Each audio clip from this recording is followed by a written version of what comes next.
All right, I think I'm live. Welcome back, everybody, to another new Comic Book Weekly. This day is January 26th, of course. So it's a Monday. You guys know I like going live every single Monday around 4 p.m. to do new Comic Book Weekly live with you guys, the audience. And of course, first thing we're doing is taking a look at the week's pull list. So I got it up here. Crazy stuff we'll get into, but there's four absolute titles. Crazy, crazy. So we're going to get into that. Big week for the absolute universe. You guys know, if you're longtime watchers, we also do some comic book reviews. So this is everything that came out last week for New Comic Book Day for January 21st. And there's 8 things. Pretty nice week for comic books. So we're going to review that after we do the pull list. And then, of course, last but not least, the big topic for today, we're going to be looking at the DC solicits for April 2026. So the stuff that DC has recently announced coming out in April of 2026. If you guys like me going through the solicits, I really like going through the solicits. So happy to do it with you guys, the audience. And if you have any questions, be sure to leave them in the comments. We'll get to them as we're going on our live stream here. So the first things first, every single New Comic Book Weekly, I like to show you guys what I'm pulling for this week's New Comic Book Day. New Comic Book Day for January 28th. We have 9 pickups for a total of $43.91, just under my $50 budget. Try to budget for $50 worth of comics a week. And I'm really lucky because this week we're looking at 4 absolute titles. This is craziness, okay? So first up, we have the second part of the Absolute Batman, Absolute Wonder Woman crossover. We saw the first part at the tail end of last year. It was an excellent issue, super fun. So we're seeing this Diana and this Bruce meeting up again in the Absolute Batman issue number 16. Looks like we got Nick Dragotta. So this is cool. We got the main series artist on this one. And then, of course, we have Scott Snyder on the writing duties. He's been doing a great job over on Absolute Batman. So looking forward to this one. Really cool seeing all the Absolute characters. We got to see some more mix and matching, you know what I mean? So that would be cool in the next coming months, I'm sure. Some more crossovers. But yeah, just really enjoying Absolute Batman, Absolute Wonder Woman. And it's, of course, really cool seeing them cross over. So that's probably the pick of the week. Absolute Batman in Hell, part 2 of our Absolute Batman, Absolute Wonder Woman story. Let's keep it rolling. We also have Absolute Wonder Woman coming out today. So, doing a crossover with Absolute Batman, but also releasing her own issue, Absolute Wonder Woman issue 16. It says that a new story arc starts here. You guys see that? And of course, on the cover, none other than Absolute Zatanna, looking super sick. Really like this character design. And yeah, just looking forward to seeing this Diana kind of bumping elbows with this Absolute Zatanna. So this should be a really fun thing. A new story arc begins here as Diana confronts Zatanna.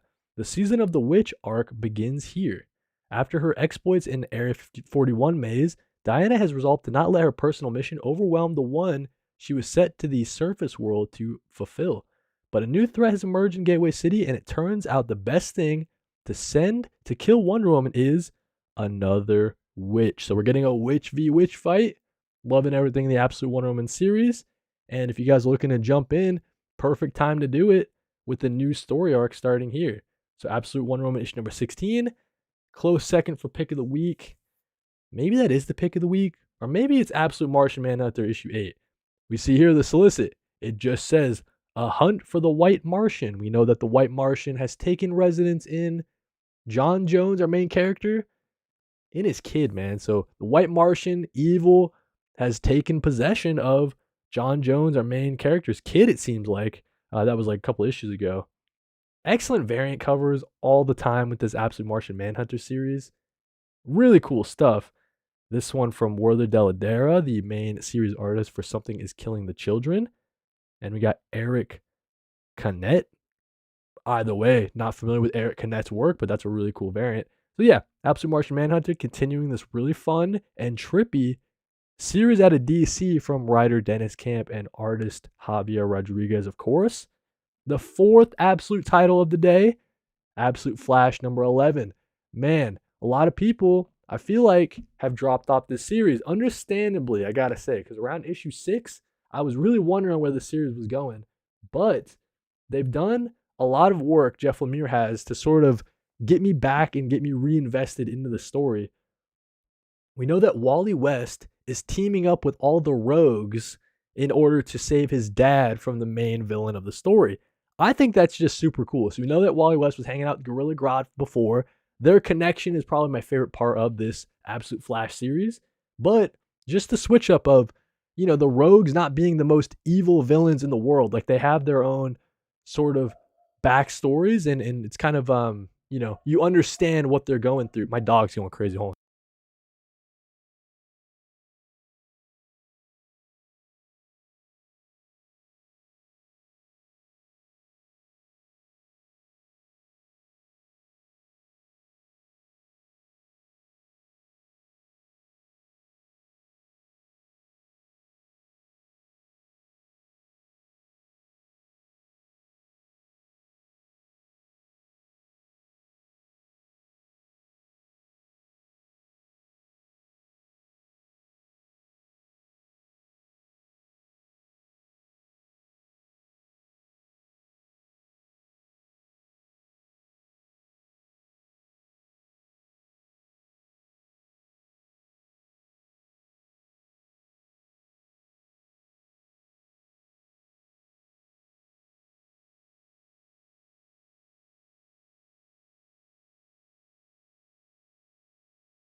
My dog just going nuts, dude. Hopefully you guys can't hear him whining. Hopefully it's not too loud. My sound is off again.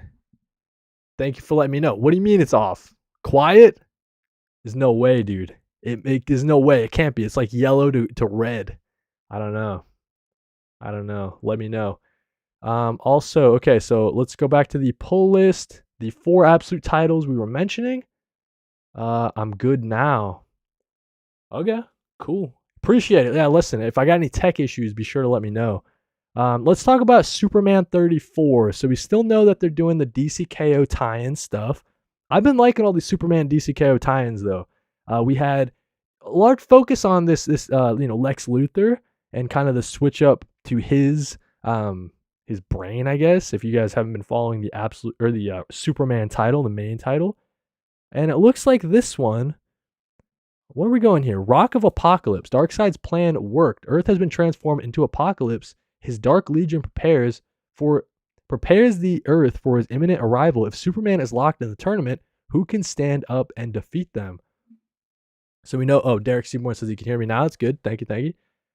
We know that with Clark in the tournament, who can help save them? I think Superman Prime is going to take up a larger role. He's been appearing in the last couple issues. Seems like Joshua Williamson has some big plans for him in the future too. In the return of the Superboys, or the reign of the Superboys, I think is like the next kind of direction for the Superman titles.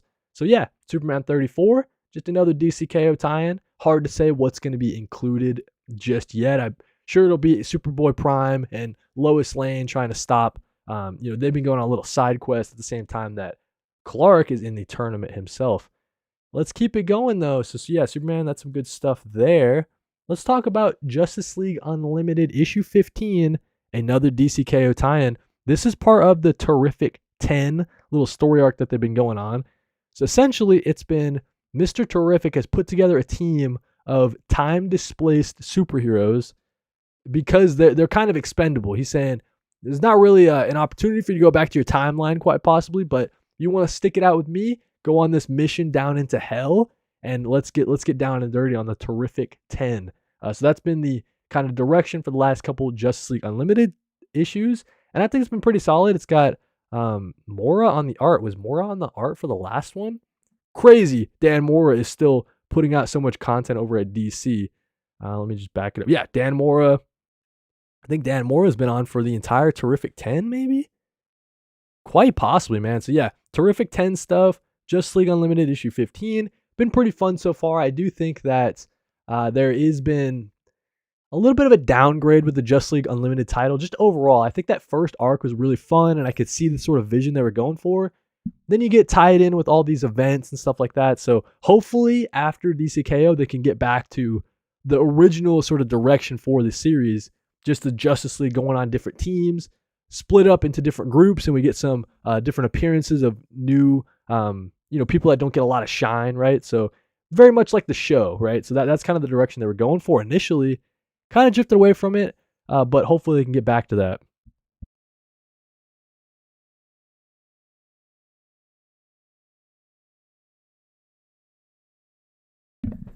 Jeez, going crazy over here. My dog keeps whining. All right, so Justice League Unlimited number 15. Now we get into the indie comics. Not so many indie comics this week. We've only got 3. Tomers Heron in the chat says, I have to get back into comics. Listen, stick around on my channel and I'll get you into comics. No problem, dude. I'm doing pull lists every week, doing comic book reviews, always talking about upcoming comics and series and breaking news that comes out for comics and everything like that. Also doing comic book hauls and everything, man. So everything comics, I'm pretty much doing. Oh yeah, and if you guys caught the today I put up a new video as a collab with Dom of X, who's one of my good buddies, one of my good content creator buddies, and we did a collab. So on his channel, we have a video that went up that we're talking about the DC solicits as well. We're also doing that today in today's live stream if you don't want to watch the collaboration with Dom. But then on my channel, I posted the upcoming collected editions that we're both interested in. 5 from him, 5 from me. And so I posted that earlier today. So definitely check that out if you're into collected editions and want to know just a little bit more about what's coming out in February for collected editions. But let's keep it going. Actually, let's catch up with comments real quick. Derek Seaborn says there's an upcoming Image title called White Sky I should look into. It comes out next month.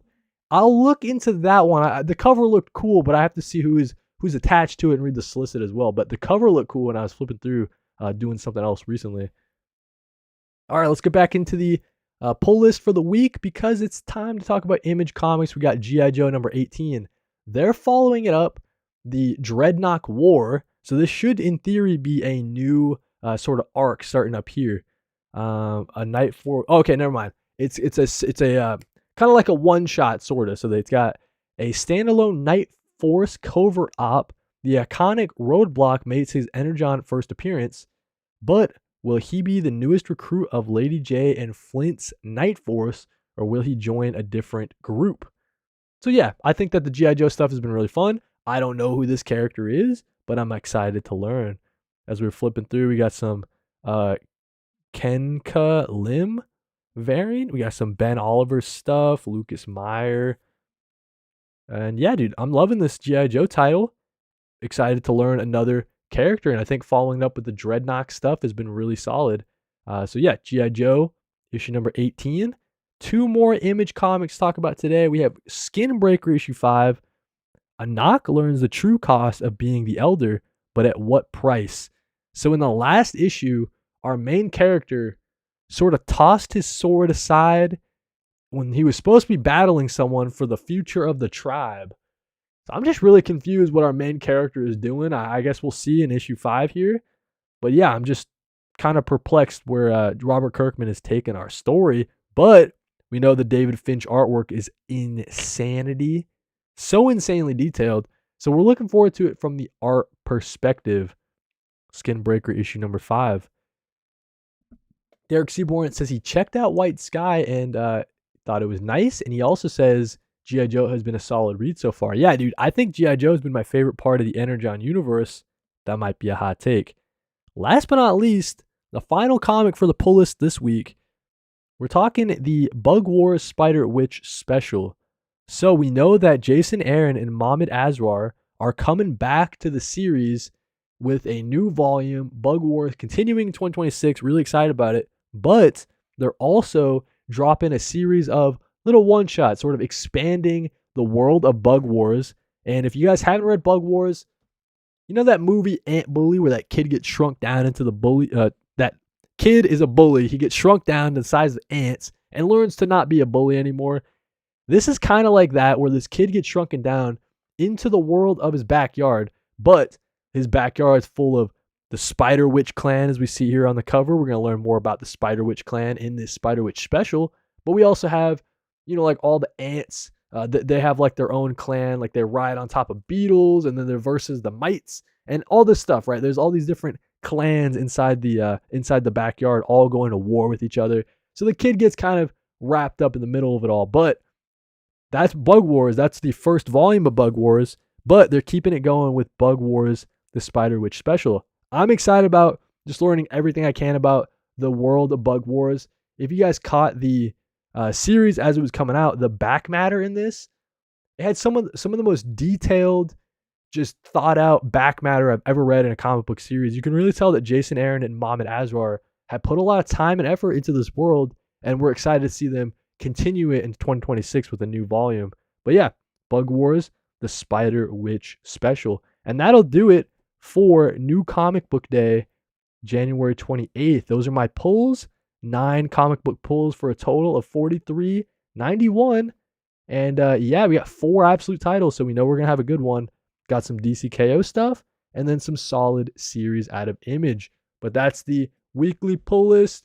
Be sure to let me know what comics you're pulling for the week of January 28th down in the comments. And while you're down there, like if you like, sub if you love, really helps out the channel. Let's move on to the comic book reviews of the week. Of course, this came out last week for New Comic Book Day, January 21st. 8 things that I want to review for you guys today. And shout out to Southside Ronin in the chat. What's up, Cody? Love from Chicago, of course. I don't know if I'll be going to C2E2. Now, you reminded me, Southside Ronin, because you mentioned Chicago. I don't know if I'll be going to C2E2 this year. It's kind of sad. They denied me for a content creator badge. And then also all this stuff with ICE, dude. A little worried about going to Chicago, but we'll figure it out. Anyways, New Comic Book Day reviews for everything that came out last week. Let's get into it, and let's start off with, let's see here. Okay, this works. All right, let's start off with Captain America issue 6. If you guys aren't reading this Captain America series, this is actually the start of a new arc, so you can pick it up. Chip Zdarsky has jumped us back to the present day Marvel continuity. So this is following One World Under Doom. And it's kind of just a catch up. Like, we're finding out that Steve Rogers, he's not so into the US government at this point, right? But it turns out that different groups in the US government are trying to get Captain America to go into Latveria to do this mission for them. The mission is to clear out and possibly find some of the weapons that Doom was hiding in his cave or in his fortress or whatever. Because Doom has been missing, right? After the end of, One World Under Doom, Doom is gone or whatever. So the world is kind of left to pick up the pieces. So we know that Tony Stark, we got Sam Wilson. They're trying to tell him, Captain America, like, maybe you should do the Nick Fury side of it. Maybe don't do the Ross side of it, the Red Hulk side of it. And so Captain America is sort of trying to make up his mind. He doesn't want to be used as a tool anymore. He's kind of over that. He realizes when, outside external forces are trying to use Captain America. And yeah, at the very end, we get this cool battle scene as we see the group is making their way into Latveria when they get stopped by the Red Hulk. So it seems like Ross is pretty upset that Captain America decided to do the Nick Fury side of the mission instead of his side of it. So it's like a race to get the weapons of mass destruction or whatever from Doom's cave or whatever. Nick Fury's trying to go for it. The Red Hulk's trying to go for it as part of the US government. Captain America's trying to see what's going on. He doesn't want the weapons to fall in the wrong hands. So I think this is off to a really good start for the second arc. Captain America just killing it. I do gotta say, it is a little bit of a shame to see Valerio Schiti leave the title so soon. Maybe he'll come back in a subsequent arc, but I was hoping they could keep that pair together for the longest time. But that's all right. Captain America issue 6, really good stuff there. Going to the chat, we got Chewy Queso. What's up, Chewy Queso? I've gone to 8 different LCSs for issue 4 of Cap, so I might just read it on the app. I hate that, dude. That's like the saddest thing I've ever heard. I hate that. Whenever you're caught up on a series, but you're missing one, but like you have 5 and 6, and you're just waiting to read issue 4. And at this point, it's probably not even up on the app because I guess the app would be, maybe they put issue 4 at this point, but they're like three months behind or whatever. So it wouldn't surprise me if they're, haven't even got to issue 4 yet on the app. Hopefully you can read it soon though, Chewy. I thought the first arc ended pretty solid. All right, let's keep it going. Comic book reviews. Let's talk about Assorted Christ Events issue number 8. Dude, this thing blew my mind. All right, so if you guys haven't read the series Understanding Comics by Scott McCloud, it's essentially a, I don't even know how to describe it. It's like a book that tells you like how comics work, like what's possible with the world of comics. And if you read Understanding Comics, it'll blow your mind. But I really found this issue of Assorted Christ Events to be very similar, right? So Dennis Camp just playing with the comic book medium. What are gutters and what do they sort of represent? A lot of fourth wall breaking as I see our character is sort of stuck in the world of a comic book. And yeah, man, he just goes into, I don't even know, like just playing with the comic book medium with Eric Zawadzki, the artist on the title. I also really like the use of, if you guys can sort of see it, it's like a newspaper sort of print. Just gave it a really unique sort of reading experience. That's like my favorite gimmick whenever a comic creator decides to do that. And yeah, dude, it's just like a really interesting look at this guy's life as he gets sort of sucked in. He falls in love. It gets sort of tragic. There's this one point in this issue where he's like saying, hey, listen, it's like, it's so weird to think about, right? So the lives of these comic book characters, they begin and end when you open the issue, right? That just makes sense. You're reading the story about this Wally character. When you finish reading it, he ceases to exist. It's sort of the idea that Dennis Camp is trying to get across here. And there's this point where the character is saying, listen, don't flip the page. Like the bad thing that is going to happen if you flip the page. So maybe don't flip the page. That way it doesn't happen. But of course, as a reader of this series that I've been loving, you got to flip the page. And we realize that this character has a really, really tragic backstory. And as he sort of falls deeper and deeper into sort of like this, the world of comics, he just falls right into it and he's unable to escape. And there's a sort of like background story about his daughter trying to reach out and sort of find his dad. And it gets into this really meta point where we see a point with him and his wife. They're looking. She's like, hey, draw me a picture of love. He says, hey, how's that? Cannot remember just a big. And then he's like, Dennis Camp's asking you to complete the comic. And I'm like, whoa, dude. Dennis Camp. It's another one of those last page gimmicks. You know what I mean? Question. This is perfect. This is perfect. Southside Ronin, in regards to Assorted Christ Events, do I think it should be picked up as a TV series, kind of Black Mirror anthology type? Would be dope. Yeah, I mean, listen, I think that it could work as a TV show, but the interesting part is that I really feel like these stories are only possible in the world of comics, if that makes sense. Like, how would you do I don't even know. Like, some of the issues, they're only possible with Eric Zawadzki's like paneling and page layouts. And like that like backs up Dennis Camp's high concepts so well. If that makes sense. I don't know how that would translate into a TV show. Like you could have an episode on the guy who's turning old, turning young, turning old. It just like, I don't know if it would work as well in a TV show versus it working so well in a comic.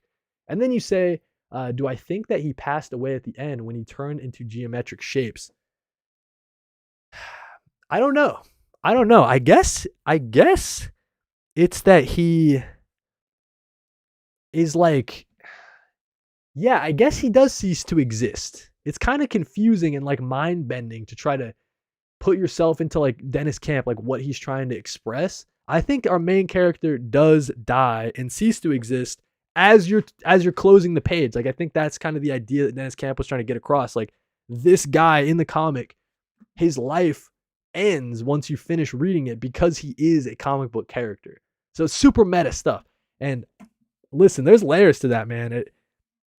I would love to chat with Dennis Camp about Assorted Christ Events. That might be like the most mind-blowing conversation of all time. Anyways, let's talk about stuff that makes a little more sense, like Power Fantasy issue 15. Man, excellent stuff from Casper Wingard. I'll just say right away. One of the most beautiful looking comics on stands. It probably sounds like a broken record saying that over and over again. What's going on in this issue? So all the different super-powered people, some of them have been taken off the board in the last couple of issues. Like we've seen some of them die and, no longer having the presence in this world that they once had. One of the characters, his job, like a really important job that he had, was keeping under control this character here. She is super, super powerful. She's like a demon. She's like a devil, right? And so she was only kept under control by talking to God, right? So she would pray, and then when God would respond to her, she'd be like, "Okay, cool. I'm on the path to righteousness. So I don't need to worry about anything anymore." But what that character who was pretending to be God, so God wasn't actually talking to this character. This character died. So now he isn't there to talk to her whenever she prays. She's freaking out, man. She's like, no one's listening to me. Am I on the path to salvation?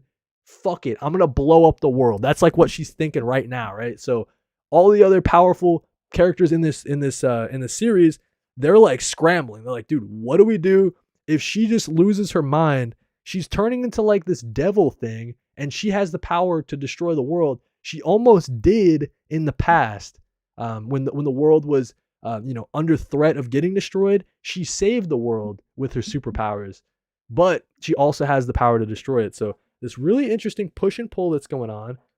I won't even spoil what happens at the end. We're not even gonna flip to it. Craziness, bananas. So I'm looking forward to seeing how the series closes out, and I really do think it's gonna close out. At first, I thought, power fantasy, that'd be so cool if it goes 30 plus issues, right? This thing's gonna end in like 3 issues. I swear to God, dude. So I'm buckled in. I'm ready for Kieran Gillen and Casper Wingard to bring us to this conclusion. Just some crazy stuff all the way throughout. I don't even know what's going to happen next, but I really have a feeling in my gut that it's going to end in the next 2 or 3 issues. Everything Dead and Dying issue 5. Speaking of conclusions, this was the last issue of the series, and I thought it ended so beautifully. So all throughout, we know that this is a zombie story unlike other zombie stories. This one's really focused on the emotions versus other past zombie stories where maybe it's just shock value, or it's, running and gunning, killing zombies, trying to survive. This one really is focused on this guy who's trying to keep a hold of his life at the end of the apocalypse. He doesn't see zombies the way that other people in this world see zombies. He's been the only one keeping his town going. For some reason, he can't get infected by zombies. And he is, he has his daughter that's turned into a zombie. He has his husband that's turned into a zombie. But he doesn't want to kill them because he still sees them as the person that they were before they turned into a zombie. But turns out these people roll up, uninfected people, and they don't see zombies the same way he does. So they just start murdering everybody. And that sends him into a tailspin because it's like, these people are just coming into my life, just killing all the zombies, all the people that I care about. And so he has to sort of fight back. And that's been what the series is all about. It's this guy who's just trying to hold on as hard as he can to the life that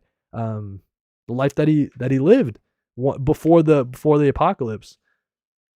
I do think that maybe as like an issue itself, not like my favorite issue of the series so far, but I do think that the way it concludes this series, just some beautiful stuff, man. As we see, we get some beautiful landscape shots like this from Jacob Phillips, like the sky patterns, the coloring from Pip Martin is really Pip Martin. Yeah, Pip Martin, excellent stuff. And yeah, I just really like the way that this one ends. It's kind of tragic, but it is kind of hopeful at the same time as we see our guy. He realizes like, hey, maybe I was kind of wrong to hold on to all that stuff. Like maybe the zombies weren't who I thought they were, and so he's just driving off into the sunset. Kind of this beautiful ending. I think you guys should check out Everything Dead and Dying. I think it'll be coming out in a trade pretty shortly. But yeah, one of the most beautiful zombie stories that I've ever had a chance to read. Just so emotional all the way throughout. Excellent stuff from Tate Bromwell and Jacob Phillips. Excited to see that one close out. Let's talk about Fantastic Four issue 17. This one's all about the main group. They're getting this message from Galactus, but at the same time, they know that if Galactus is sending them a message, anybody can get that message and decode it themselves. So they have to prepare. So while they're going out to go rendezvous with Galactus, see what the heck he wants, they have to sort of set up defenses here at home to protect all the kids, protect Alicia. And so the Fantastic Four, they sort of split up and they say, hey, let's go out and ask our buddies, our friends, if they can help protect the kids while we're off planet. And so that's kind of what we get here. We get Sue Storm going to Black Cat and asking for her help. We go to Johnny. He's asking his buddy, what's his name? Wyatt. He's asking his buddy Wyatt to help him out. And the whole twist that I really loved at the very end, we get, what's this guy's name? The Thinker? What's his name? Mad Thinker. So the Mad Thinker tries to use this as an opportunity to attack the Fantastic Four. He realizes that, hey, Fantastic Four are probably off planet. This is my time. And so I'm going to go try to attack them. Let's see. I think the lighting is really terrible every time I do this. Huh? Anyways, so the Mad Thinker is attacking the kids, but all the different reinforcements get called in. So someone got Wolverine to be their backup. And we're flipping through. Mad Thinker still going on the offensive, but there's this twist that I fucking love this thing, dude. Ryan North is a genius, okay? So he's got Ben Grimm. Turns out that Ben Grimm, over the years, whenever he's been helping out some of the villains, right? He doesn't see them as super ultra villains. He just sees them as flawed people. So if he didn't hurt nobody, maybe you can give 8-Ball a ride home instead of a ride to the police station. If the pulverizer's trying and failing, like we all fail, maybe you show him a little grace instead of showing him your fists.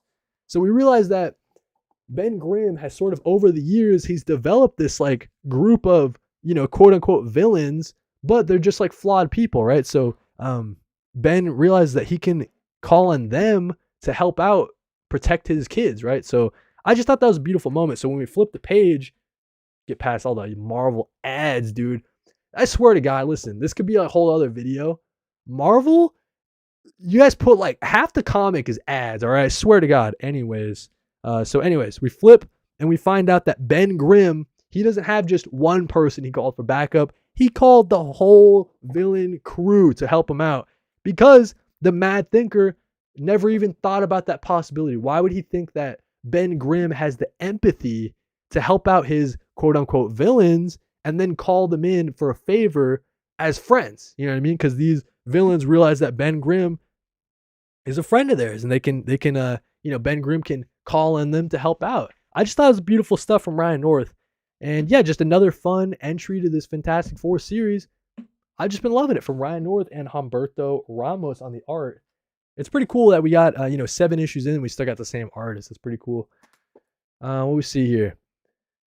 Paul Dev in the chat says 8-Ball appearance is so sick. Love him in McKay's Moon Knight.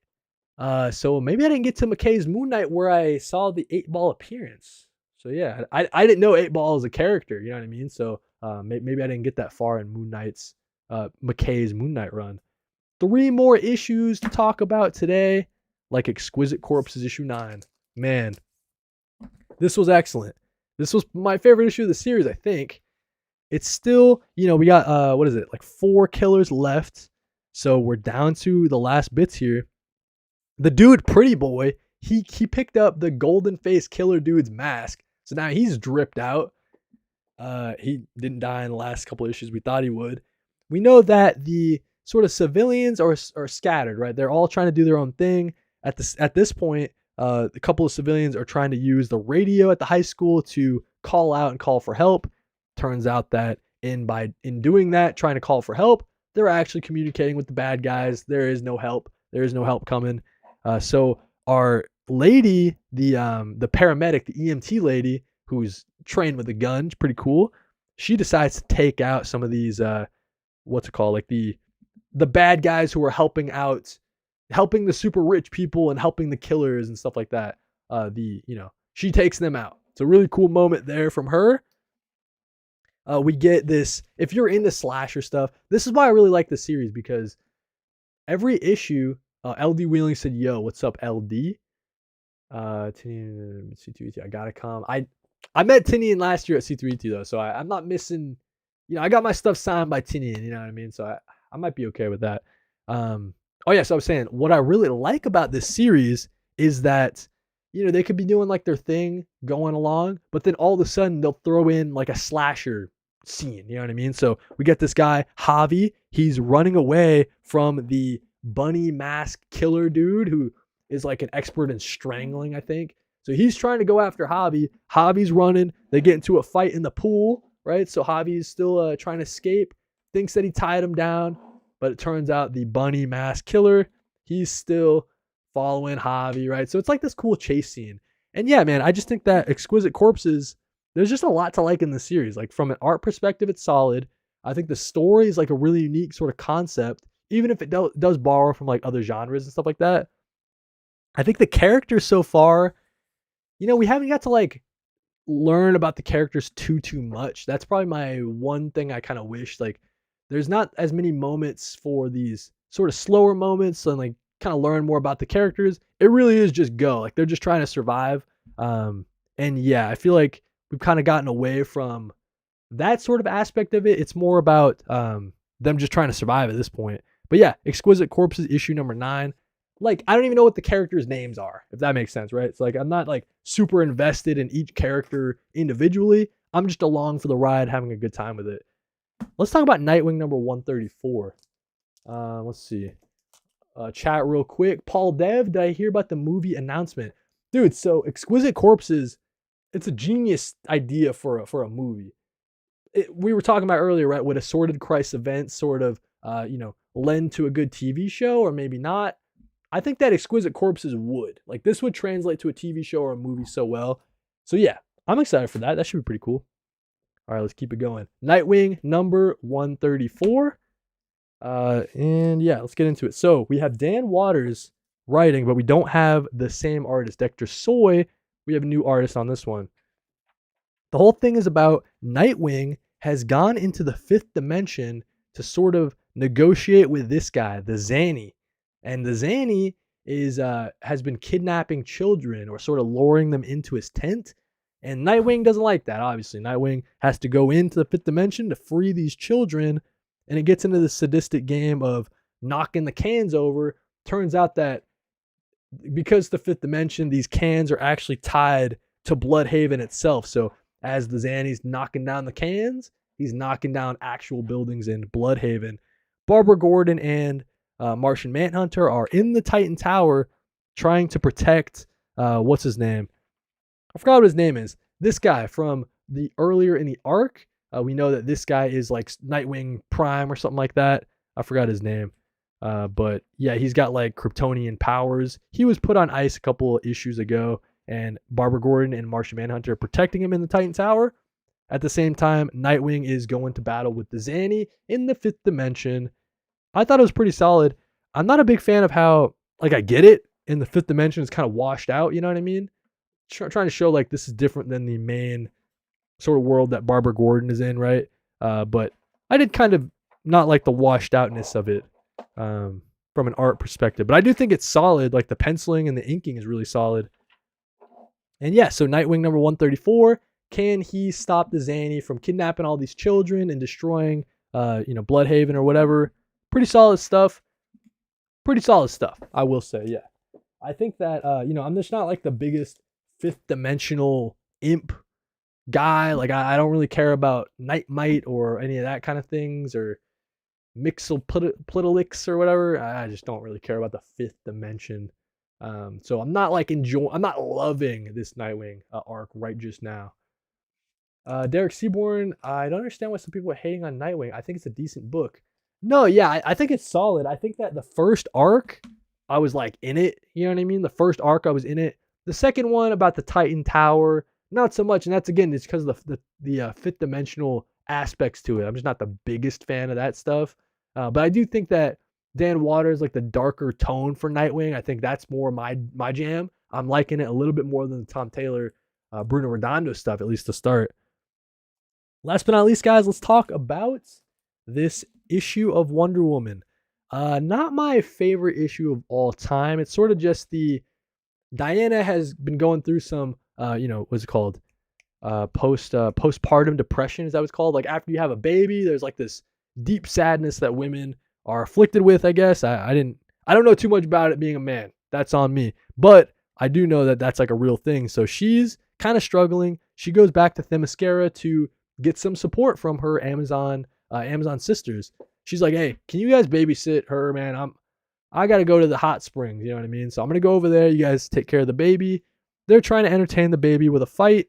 But it turns out there's this ancient evil that's sort of making the Amazonians more aggressive and kind of, fight more than they usually do, and they're saying things they don't really mean and that sort of thing. Turns out that this ancient evil has also been controlling our little baby a little bit. And so that's kind of the mystery of this little 2-issue arc from Stephanie Williams. In the next issue, we'll get this all resolved. And yeah, I thought that the art from Jeffrey Spokes was pretty cool, though.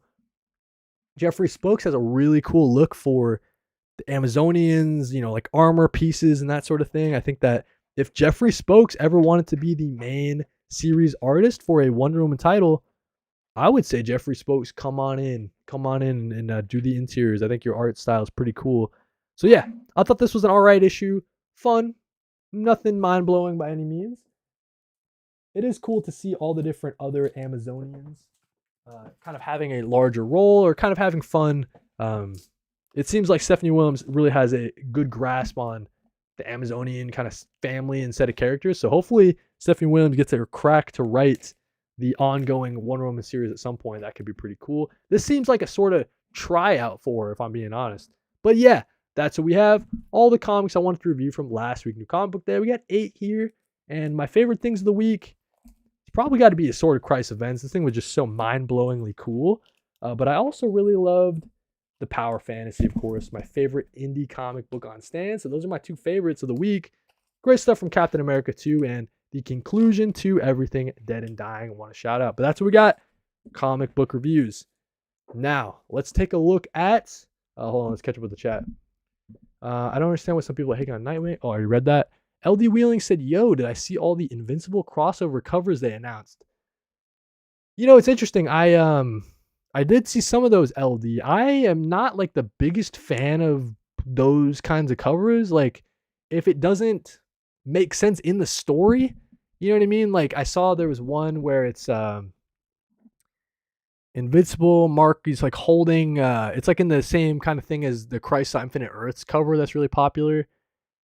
I forgot who was in it. Was it the like the unhoused guy from Assorted Christ events, like the homeless dude on the cover? I don't know. Like, that just like, that's not one I'm gonna pick up. You know what I mean? Like, it's cool if they're doing crossovers, celebrate the whatever anniversary of Invincible. Those aren't the variants I would be going for. You know what I mean? I'm a cover A guy typically anyways, but yeah. It's cool if you're like an Invincible collector though. Like, those are pretty cool options for sure. And then Derek says that he's got to check out the Power Fantasy. You got it. It's so good. All right. Before we wrap it up for today, we're going to take a look at the DC solicitations for the month of April 2026. And the site that we're going to be using is called comicreleases.com. Hold on. Let me pull it up here. We got solicits 2026, April. All right. So this site is run by my good buddy Dom of X. I did a collab with him recently. And yeah, let's get into it. So April 2026 solicitations. We're scrolling down. Today we're going to be focused on the DC stuff. You guys know I read a ton of DC. Alrighty, let's get into it. DC April 2026 solicitations. And it starts right now. So let's get into it with the hardcovers, trade paperbacks. We got Absolute Flash, the new volume 2, finally getting collected. If you guys have been trade waiting Absolute Flash or you've dropped off, I think this arc number 2 is better than the first arc, so definitely recommend checking it out. Second arc for Absolute Green Lantern coming out as well. If you are looking forward to Batman, volume number 1, if you haven't checked it out yet in single issues, you got to check it out in this trade. It's been pretty solid so far. Batman from Matt Fraction with Jorge Jimenez on the art. Paul Dev in the chat says Absolute Flash has been great. Paul Dev, it might be just you and me, man. Everybody else has dropped off the title. It seems like we're the only ones that might still be picking it up. Hold on, let me scroll up a little bit. What's going on here? Okay, scrolling down. Talked about Batman. We're talking about this little hardcover for some, like, young adult stuff. We have Batman Green Arrow, The Question, Arcadia getting a hardcover release. This is from DC Black Label. Not a big fan of issue 1. Haven't checked out issue 2 yet. Got to check that out so I continue with it. I'm a fan of DC Black Label though, so yeah. Not like collected edition. I get all the Black Label single issues usually. Absolute Batman Batman Gotham by Gaslight. This is cool. I know a lot of people are hyped for this, getting the absolute oversized, ginormous edition of Gotham by Gaslight, a really well regarded Batman story. Elseworld stuff. You get the Mike Mignola artwork as well. Paul Dev says, I think Arcadia will definitely read better in a trade with how much is going on in the book all at once. That was my problem with it. Like, I didn't even really kind of understand like the Arcadia project. You know what I mean? Like, it's just so wordy, and I feel like everybody's like talking. It's like, what are you even talking about, dude? I get that they're kind of setting up like Batman's how he gets involved into the whole conspiracy, how the Green Arrow. So maybe that was like an issue 1 type of thing. Like maybe once the whole group is together, they can start rocking and rolling. But yeah, that issue 1, I was like almost lost. Exactly how you're saying. Like just what is even going on? Southside said he's still rocking with Absolute Flash. Definitely getting better. Green Lantern is still confusing. There you go. That's how I feel about it too. A deluxe edition is coming out for Batman Superman's World's Finest. This is that Mark Waid, Dan Mora stuff. This will collect the first 11 issues of the series. That's sick. That's really cool. I already have this in single issues. At some point, I imagine they'll do an absolute version of this, maybe, or maybe not an absolute, but definitely an omnibus version. This could be really cool. So I think I'll be waiting on that. No need for me to pick up the deluxe editions of that, but it's really cool to see them doing deluxe editions for long ongoing series. Batman Detective Comics omnibus, the new 52 omnibus number. Okay, Legends omnibus, not from me. Not really a. Have been reading that era of DC. Dark Crisis omnibus. You might miss me with this one, dude. Dark Crisis omnibus. Interesting. Not the biggest fan of that event when it was coming out. Very middling sort of event overall. We got the Justice League of America, the Bronze Age omnibus. Going to be missing out on that one too. I don't really collect a lot of the Bronze Age, Golden Age, Silver Age omnibus. Supergirl New 52 omnibus, volume number 2. I've heard this material is really good. And in particular, people say the Red Lantern stuff is really solid. So this might be one to check out at some point, but not like a rush to get this in an Omni for sure. Might be skipping out on that one. Same thing with the Supergirl, the Silver Age omnibus. Not really on my radar personally. I've heard really good things about this stuff here. So the Superman Brainiac Reborn omnibus, Roger Stern, Jerry Ordway, Dan Jurgens, and others, other creators. So I think that people are saying that this is like one of the best eras for Superman. So I definitely got to go back and read some of the 90s Superman material, because I got it really interested when I heard Omar talking about Omar from Near Mint Condition. He was really giving this Brainiac Reborn omnibus, giving it some hype. So that one might be one to pick up. The Swamp Thing by Ron V and Mike Perkins omnibus. This one, for sure. This one is an absolute buy. It really kind of stinks, though, that this is going to be an omnibus, $100. But if you look at the material it collects, it's not a ton of stuff. Probably it's got to be under 20 issues for sure, right? So that's going to be a really skinny sort of omnibus. I still think it's one that I have to get. Like, it was just so sick when I was reading this in singles. It was my first ever Swamp Thing run, my first ever Rom V run, bro, when this was coming out. And it just like made me fall in love with Rom V and Mike Perkins' art style. So yeah, I got to get this as an Omni. Super sick stuff there. A couple of trades like Supergirl, The World. The World projects are always pretty fun. Orion is going to be a new young adult series. I know that Gnozi Ukazu, she's been doing a lot of cool stuff at DC. So we got an Orion. This follows, I think there was one called like Biggest Barda, something like that. Lex Luthor, another young adult book there. We get the Action Comics release from Mark Waid and Skylar Partridge. This is that stuff that sent, Clark Kent back to Smallville, and it was kind of that era, Mark Waid exploring that era of the character. I haven't been reading this, man, and I kind of regret not starting it in single issues. I just had dropped off of Action Comics at the time, but I kind of regret not picking this back up when Mark Waid and Skylar Partridge jumped on the title. Seems like a lot of fun hanging out in that Smallville kind of era. In the chat, Paul Dev says, definitely will be picking up the Ron V Swamp Thing Omni, Even though the price sucks, I feel you there. But hey, listen, we know the we know the we know the sites to go to get it for cheaper than 100, right? So we'll be all set with that. The Rex B1 says Reddit, it's amazing. Now, Rex B, let me know. Are you talking about the Action Comic stuff from Mark Waid? And if you are, dang man, I really need to read it then because it seems like a ton of fun. Just that Superboy hanging out in Smallville, Mom, Pa, Kent sort of era. I haven't read too much of that stuff, so that sounds pretty interesting. Tom King, Daniel Sam Piers, Wonder Woman Volume Number 4. That's the Mouse Man arc. Rex B confirmed. Okay, yeah. So Action Comics with Mark Waid. I'm missing out. I got to read that on. That's gonna be the next thing I read on DC Universe Infinite. I'll just try to catch up as much as I can. We get the Mouse Man arc is finally getting its trade paperback printing. You guys know my thoughts on the Wonder Woman series. I've been liking it. I know everyone else seems to hate it, but I do think that the Mouse Man arc is the best of the series so far. Like I do think that the Mouse Man arc was super good.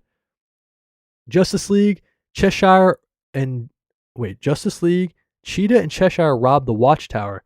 They changed the name of this title. It was called Cheetah and Cheshire robbed the Justice League. But anyways, this is that Greg Rucka and Nicholas Scott series that I've heard really good things about. People are literally speaking about this series as if it's like the best thing to come out of DC in a while.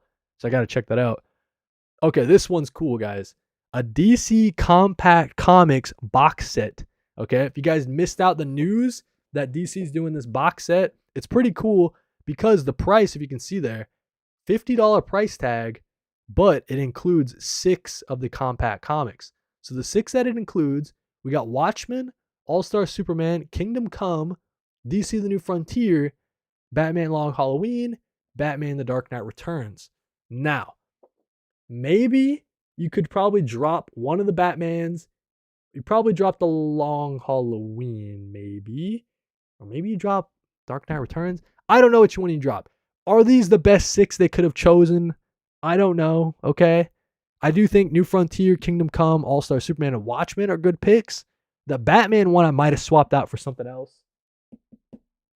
Like I might have put the Court of Owls one in there, maybe, instead of the Dark Knight Returns. I don't know. But it's really cool, man. You get 6 of the compact comics for $50, and you get a nice box to put them all in, man. So we'll have to see if DC does more of these compacts down the line. I think they could be really cool. You get one for free and you get a box. So why not, dude? Southside Ronin is a big fan of the box and says that it's worth it. I definitely tend to agree. DC vs. Vampires World War V is finally getting its trade paperback release. I feel like that one came out a really long time ago. Camelot 3000. I don't know what that is, so we're going to keep it scrolling. Milestone Compendium. Really cool seeing Milestone Compendiums continue. Compendium number 5, and that's crazy. Has there ever been upwards of 5 compendiums? That's just really cool to see DC continue to do those. Staying along the compendium train, we got Superman Adventures Compendium 2, collecting that classic material. Let's take a look at some DC Finest as well. We got some Supergirl. That's cool. Right in time for the movie, right? So if you guys are getting into some Supergirl material, a new DC Finest Supergirl is coming out. I don't know if this one has like the material that's the good stuff, So I don't know if that one will be on my radar. We have DC Finest Robin, the origin of Robin. So a lot of his major solo appearances in Batman. So you guys see there the number of issues that's listed. Some classic Robin material. And then even Sergeant Rock, he's getting some love as well with a DC Finest. Sergeant Rock, the Rock of Easy Co. So this is pretty cool if you're into that classic Joe Kubert. He's got a lot of great material in this, I'm sure. If you're into war comics, man, I think I'm into war comics, man. The more I read of Escape, I'm just like, hey, this could be a genre that I need to explore more. So this Sergeant Rock could be a one to get. DC Finest team-ups, The Impossible Escape. This just has a lot of the team-ups from The Brave and the Bold. I think this is the second one of the DC Finest for The Brave and the Bold. Speaking about DC compacts, we have Superman Red Sun. Interesting pick for a compact. I think that it's a fun Elseworld story. Hopefully people don't... They'll go in knowing it's an Elseworld story. They won't think that this is the main Superman or anything like that. So in that respect, it is kind of weird just to do a Elseworld, but I do think it's a fun story that deserves a compact release. That's pretty fun. We got Batman Under the Red Hood getting a compact. That's pretty cool. That's pretty cool. I like the movie a lot more than the comic itself, maybe, but I do think that it's a good pick for a compact as well. And then Gotham Central, dude. Oh man, listen, my favorite DC series of all time is Gotham Central. To see this getting a compact release is really cool. Collecting the first 10 issues as well. That's a meaty chunk. That's like 1/5 of the series, I think. So, yeah, Gotham Central getting a compact comic. Alrighty, let's get into the single issues, and we're gonna kind of blow through these ones, mainly focusing on what's new. All right, so yeah, so like Zatanna, that's sick. Jamal Campbell coming back in to do Zatanna, writing and drawing. That one will definitely be one on the pull list. I'm reading the previous Zatanna volume right now. Um, Paul Dev in the chat says, surprised we don't have a compact for Batman Year One. That is so surprising to me too, Paul. I think that one might be, maybe it's too short. I'm trying to think because I think it was like 4 issues, right? So maybe it's like too short to even consider. But I'm like, there's no way. There's been some real skinny compacts. I'm sitting next to Gotham by Gaslight right here. This is a real skinny one, man. So Year One, I think should be a no-brainer. It is kind of confusing why they haven't done that one yet. But they did do a DC Finest for Year One and Year Two. Even they included Year Two in that. So, anyways, the Zatanna series, really excited about that. Fury of Firestorm, new Jeff Lemire and Rafael de la Torre series coming in. I don't know too much about Firestorm as a character. I know the only thing I know about Firestorm is from the CW show Legends of Tomorrow and The Flash or whatever. But I think the Firestorm character has a lot of potential. It's obvious that Jeff Lemire is so passionate about this project. Like, this is a true passion project in every sense of the word. So this one is probably going to be one to pick up for sure. Fury of Firestorm. I'm going to skip over this. Some Jeff Loeb. I'm not even going to read. Whatever. Bizarro Year None. So this is a new series written by Kevin Smith and Eric Carrasco.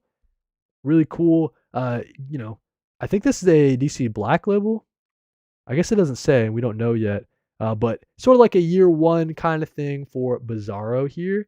I saw that the artist online, Nick Pitara, he was saying that this Bizarro project is like his dream project. Same kind of thing from Jeff Lemire. So it's really cool seeing comic book creators getting their chance to do the projects that they really, really want to work on. We have a new Mad magazine release, but Chip Zdarsky is going to be the guest editor in chief on that one. So yeah, I'm expecting some real wacky Chip Zdarsky-ness out of that one.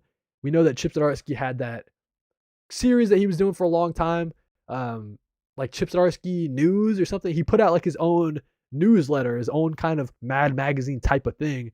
So it makes sense that Mad Magazine would tap Chip Zdarsky to do the April Fool's release for this year. Pretty fun stuff there.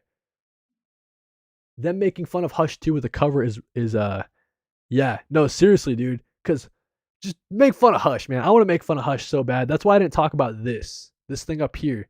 We have like In the World of Hush or something. Like, dude, shut up. Shut the fuck up. Jeff Loeb, shut the fuck up. How about you finish Hush 2 before you announce like a tie-in to Hush? Like, shut up. Actually, shut up. Anyways, don't want to crash out in front of you guys, all right? It's like, keep it under wraps. Rick Veitch is continuing his Swamp Thing 1989 run. I guess he had a issue where Swamp Thing is going to meet Jesus, and some controversy back then where they deleted that issue or something like that. They said, hey, you're not able to put that out, we're going to cancel it or something like that. So he gets that chance to do it again, I guess. And yeah, I think that's all the new stuff, right? So we're just going to scroll down. We got some Batwoman, some Deathstroke, Lobo, so all those next level titles getting their second issue, of course. Of course, we got the Absolute Universe continuing. Absolute Martian Manhunter, this will be the second to last issue in theory, as we know that series is ending with issue 12.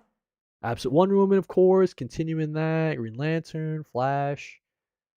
Yeah, I think the rest of this stuff is just more par for the course type of stuff. Scrolling. Anything that's worth mentioning? This is cool, all right? So we got Justice League Intergalactic Special. We know that Nicole Maines is writing this one along with Jadzia Axelrod, and we got Travis Moore coming into the art. This is a cool team. This is a cool team. We got Dreamer. We got what's her name in the middle there? The pink star Sapphire Star Sapphire. Okay, and then we also have who is that? We got Green Arrow over there. Is Adam Strange.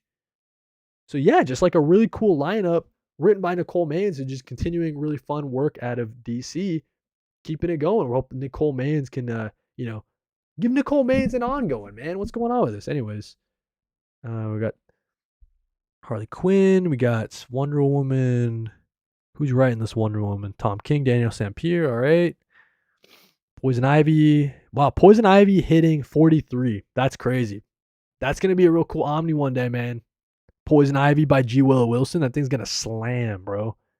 You remember, longtime viewers or like longtime comic fans will remember when Poison Ivy as a series, they were saying it's only going to be 12 issues, only going to be 6 issues or something like that, right? And yeah, they just kept expanding it. Really cool to see that. Derek Seaborn in the chat says, I think that we'll do more Absolute Martian Manhunter. And Paul Dev says he hopes so. Listen, I hope so as well. I don't think so though. I think it's gonna end at 12. I think it's gonna end at 12. We'll have to see what happens though. Batman Superman World's Finest is getting a 50th issue oversized anniversary issue. That's pretty fun. That's pretty cool to see. Congrats to Mark Waid for 50 issues. Series don't really go for 50 issues anymore, right, guys? So that's pretty cool to see. Batman Superman World's Finest hit that 50 issue threshold. We know that, is this going to be the first issue of The Flash by Ryan North, or is this the second? Either way, I'm jumping on that. You guys know I'm a big fan of Ryan North, so definitely got to pick that one up. Let's see. Emperor Aquaman. New Titans. So that's going to be the Tate Bromble, Sammy Basri stuff. I might pick that up, bro. I'm a big fan of Tate Bromble, and Sammy Basri had really great stuff out of the Birds of Prey series. I might be picking up this this new Titan series. All right, we got some DC Vertigo stuff, but I don't think any issue ones. Got some very little BC Black Label stuff. Not too much there. Also on the Elseworlds, not too much Elseworlds stuff. And I don't really care about the facsimiles. Let's scroll to the very end. Yeah, okay, so those were the DC Comics solicitations for the month of April. Everything coming out in April 2026. Let me know down in the comments what you are most anticipating coming out. For me, it's got to be like that Swamp Thing Omni. That'll be pretty cool. Got a lot of cool number ones coming out for DC Next Level. And yeah, like if you liked, of course. Subbed if you love. And if you really like it, you can hype it. Helps out the channel a ton. Channels around this side, I guess, around this size, hyping really does help. So yeah, thank you guys for watching. Every single Monday, we're doing New Comic Book Weekly around 4 p.m. And hopefully I'll see you guys in the next one. Thank you guys for watching it. Read more comics. Let's stop streaming.